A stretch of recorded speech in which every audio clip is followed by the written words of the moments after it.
Hi hello friends, welcome to all. So இன்றைக்கான இந்த video பதிவில் என்ன பார்க்க போகிறோம் அப்படின்னு பார்த்தீங்கன்னா, ஸோ வட இந்தியாவில் வேதகால பண்பாடும் தென்னிந்தியாவில் பெருங்கற்கால பண்பாடும். ஸோ ஆல்ரெடி பார்ட் 1 வீடியோவில் வந்து நம்ம வேதகால பண்பாடு பற்றி பார்த்துட்டோம்.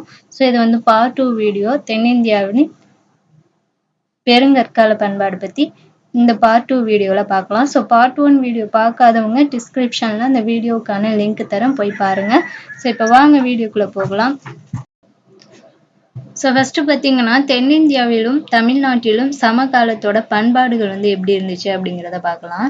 ஸோ வட இந்தியாவில் வந்து தொடக்க காலத்துல வேத கால பண்பாடு வந்து எப்படி இருந்துச்சுன்னா, இந்திய துணை கண்டத்தோட ஏனைய பகுதிகளில் நிலவிய செம்பு கால பண்பாட்டோட ஒத்து போவதா வந்து குறிப்பிட்டிருந்தாங்க. ஏன் அப்படின்னு பார்த்தீங்கன்னா, மக்கள் வந்து செம்பையும் கல்லையும் வந்து ஒரே காலகட்டத்துல பயன்படுத்தியதுனால இது செம்பு காலகட்டம் அப்படின்னு வந்து குறிப்பிட்டிருந்தாங்க.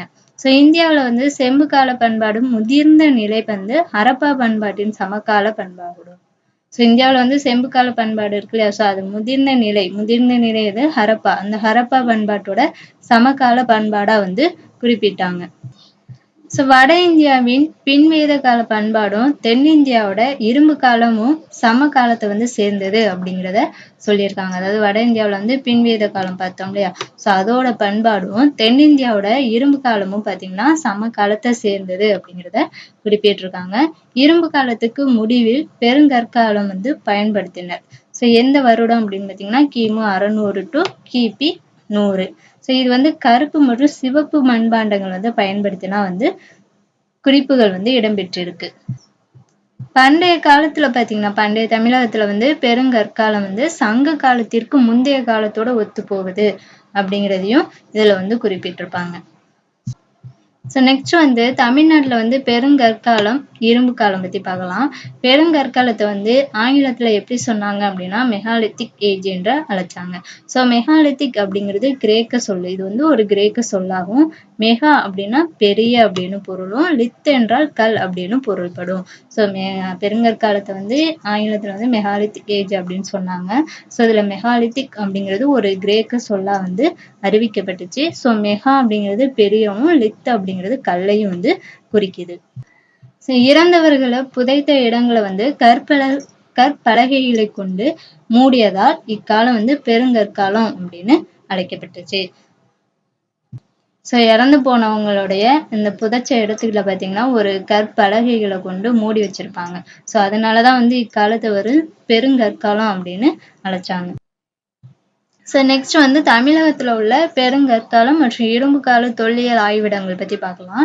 ஸோ இதுல எந்தெந்த ஆய்விடங்கள் பத்தி நம்ம பார்ப்போம் அப்படின்னு பார்த்தீங்கன்னா, ஆதிச்சநல்லூர் பார்ப்போம், கீழடி பார்ப்போம், அதுக்கப்புறம் பார்த்தீங்கன்னா பொருந்தல், பையப்புள்ளி, கொடுமணல். ஸோ இதெல்லாம் வந்து தமிழகத்துல பெருங்கற்காலம் மற்றும் இரும்பு கால தொல்லியல் ஆய்விடங்களாகும். ஃபர்ஸ்ட் வந்து நம்ம ஆதிச்சநல்லூர், தூத்துக்குடி மாவட்டத்தில் உள்ள ஆதிச்சநல்லூர் அகழ்வாய்வை பத்தி பார்க்கலாம்.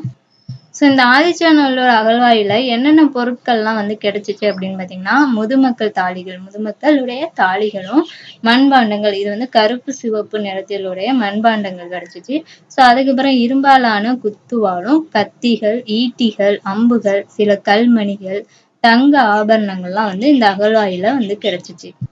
ஸோ அது மட்டும் இல்லாம வீட்டு விலங்குகள் மற்றும் காட்டு விலங்குகள், புலி, யானை, மான் போன்றவையோட வெண்கலத்தாலான உருவங்களும் வந்து இந்த அகழ்வாயில வந்து கிடைச்சிச்சு. ஸோ இந்த இனிமே நம்ம பார்க்கறதுதான் வந்து ரொம்ப முக்கியமானது. ஸோ இந்த எந்த அகழ்வாயில என்னென்ன பொருட்கள் கிடைச்சிச்சு, ஸோ அதுக்கான சான்றுகள் என்ன அப்படிங்கிறதெல்லாம் இதுல இருந்து தான் கொஸ்டின் கேட்பாங்க. அதனால வந்து நல்லா நோட்ஸ் எடுத்து படிச்சுக்கோங்க.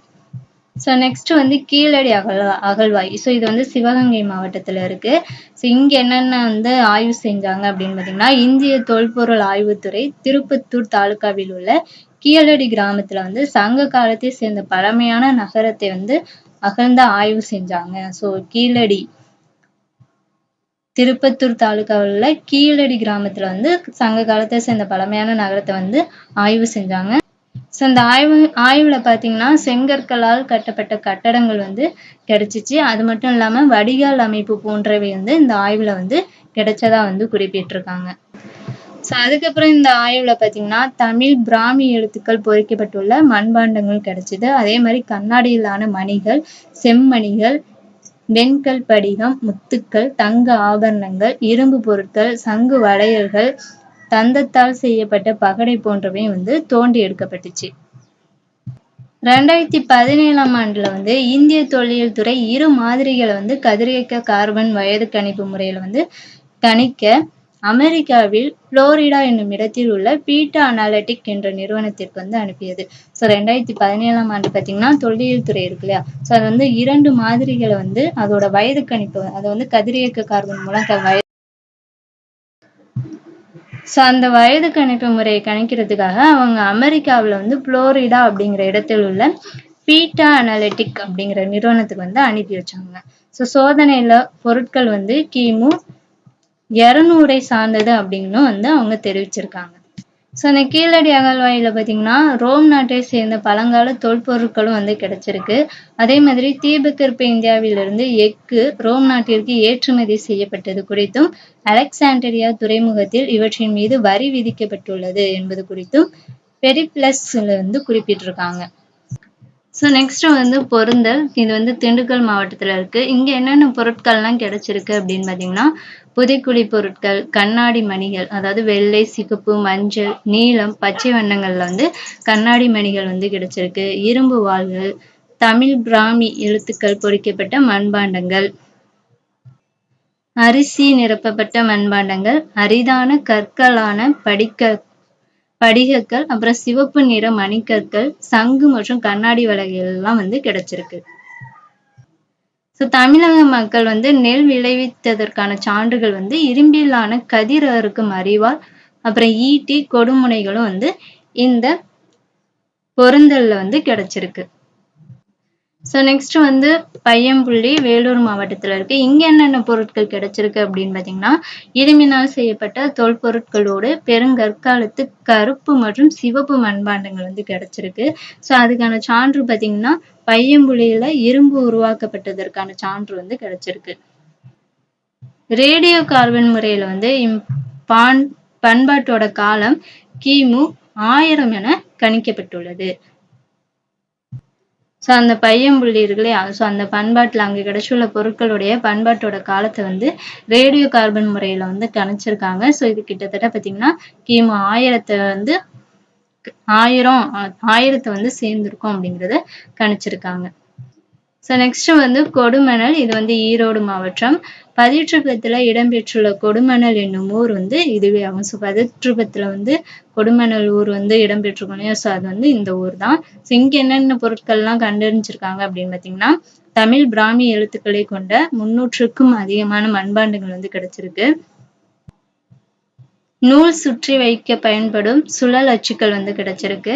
அதுக்கப்புறம் சுருள்கள், துணிகளின் சிறிய துண்டுகள், கருவிகள், ஆயுதங்கள், அணிகலன்கள், மணிகள், முக்கியமான சிவப்பு நிற மணிக்கற்கள் வந்து இந்த அகழ்வாயில கிடைச்சிருக்கு. புதைக்குழி மேட்டிற்கு அருகே காணப்பட்ட நினைவுக்கல் வந்து பெருங்கற்காலத்தை சேர்ந்தது அப்படின்னு கணிக்கப்பட்டுள்ளது. ஸோ முதுமக்கள் தாழிகள் பார்த்தோம் இல்லையா, இது வந்து இறந்தவர்களை புதைப்பதற்காக பயன்படுத்தப்பட்ட ஒரு பெரிய மண்பானையை தான் வந்து இந்த முதுமக்கள் தாழிகள் அப்படின்னு சொல்லுவாங்க. நெக்ஸ்ட் பார்த்தீங்கன்னா தமிழ்நாட்டில் வந்து பெருங்கற்கால நினைவு சின்னங்கள் என்னென்ன அப்படின்னு பார்ப்போம். ஸோ இதில் வந்து கற்திட்டைகள் பார்ப்போம். அதுக்கப்புறம் பார்த்தீங்கன்னா நினைவு கற்கள் பார்ப்போம். அதுக்கப்புறம் நடுக்கற்கள் வந்து பார்ப்போம். ஸோ ஃபர்ஸ்ட் வந்து கற்திட்டைகள் பற்றி பார்க்கலாம். இறந்தவர்களை புதைத்த இடத்துல வந்து இருபுறமும் 2 கற்பலகைகள் வந்து செங்குத்தாக நடப்பட்டு அவற்றின் மீது மற்றொரு கற்பலகை படுக்கை வசதியில் வந்து வைக்கப்பட்டிருக்கும். ஸோ இதை தான் வந்து கற்திட்டைகள் அப்படின்னு சொல்லுவாங்க. ஸோ இது எந்தெந்த மாவட்டத்தில் வந்து நம்ம பார்க்கலாம் அப்படின்னு பார்த்தீங்கன்னா, ஏன்னா இந்த கற்திட்டைகள் வந்து இன்னுமே அந்த மாவட்டத்தில் வந்து காணப்படுது. ஸோ வீரராகவபுரம் இது வந்து காஞ்சிபுரம் மாவட்டத்தில் இருக்கு. அதே மாதிரி கும்மாளமருதுப்பட்டிங்கிறது திண்டுக்கல் மாவட்டத்திலையும், மதுரை மாவட்டத்தில் பார்த்தீங்கன்னா நரசிங்கம்பட்டி என்னும் ஊர்லையும் வந்து இந்த கற்திட்டைகளை வந்து நம்ம பார்க்கலாம். ஸோ நெக்ஸ்ட் வந்து நினைவு கற்கள். ஸோ பிரிட்டானிய மொழியில வந்து மென் அப்படிங்கிறது கல்லை குறிக்குது. அதே மாதிரி கிர் அப்படிங்கிறது நீளமான அப்படின்னு பொருள்படும். ஸோ ஒரே கல்லிலான இத்தூண்கள் வந்து இறந்தோரின் நினைவாக செங்குத்தாக நடப்படுறதுதான் வந்து இந்த நினைவு கற்கள் ஆகும். ஸோ இந்த நினைவு தூண்கள் வந்து எங்கெங்க இருக்கும், இப்போ போனா கூட அந்த நினைவு தூண்களை வந்து பார்க்கலாம். ஸோ திருப்பூர் மாவட்டம் சிங்கரிபாளையத்திலையும், தேனி மாவட்டம் வெம்பூர் ஆகிய இடங்கள்லயும் வந்து இந்த நினைவு தூண்கள் வந்து இருக்குது. அதே மாதிரி மதுரை மாவட்டத்துல பாத்தீங்கன்னா நரசிங்கப்பட்டியிலும், ஈரோடு மாவட்டத்துல குமரிக்கல் பாளையத்திலும், கொடுமணல்லையும் பாத்தீங்கன்னா இது போன்ற நினைவு தூண்கள் வந்து அமைந்துள்ளது. ஸோ ஃபைனலா பாத்தீங்கன்னா நடுக்கற்கள். இது வந்து இறந்து போன வீரரின் நினைவை போற்றும் வகையில வந்து நடப்படும் கல்லை தான் வந்து நடுக்கற்கள் அப்படின்னு சொல்லுவோம். இது பாத்தீங்கன்னா திண்டுக்கல் மாவட்டம் பழனிக்கு அருகேயுள்ள மானூர், தூத்துக்குடி மாவட்டம் வெள்ளாளன் கோட்டை, திண்டுக்கல் மாவட்டம் புளிமான்கோம்பி ஆகிய இடங்கள்ல வந்து இந்த நடுக்கற்கள் வந்து காணப்படுது. ஸோ ஃபைனலா பாத்தீங்கன்னா தென்னிந்தியாவுல பெருங்கற்கால பண்பாடு வந்து இவ்வளவுதான் இருந்துச்சு. ஸோ அங்க என்னென்ன அகழ்வாய்வுகள் இருந்துச்சு, எந்தெந்த மாவட்டத்துல நடந்துச்சு, அந்த அகழ்வாய்வுல என்னென்ன பொருட்கள்லாம் கிடைச்சிச்சு அப்படிங்கிற பாயிண்ட்ஸ் தான் யூனிட் 8ல வந்து ரொம்ப முக்கியமானது. ஸோ இதை மட்டும் கொஞ்சம் நல்லா வந்து படிச்சுக்கோங்க நோட்ஸ் எடுத்து. அதே மாதிரி என்னென்ன பொருட்கள்லாம் கிடைச்சது அப்படிங்கிறதையும் நோட்ஸ் எடுத்துக்கோங்க. ஸோ இந்த வீடியோ பிடிச்சிருச்சுன்னா ஒரு லைக் பண்ணிருங்க. மறக்காம நம்ம சேனலை சப்ஸ்கிரைப் பண்ணிக்கோங்க. Thank you to all.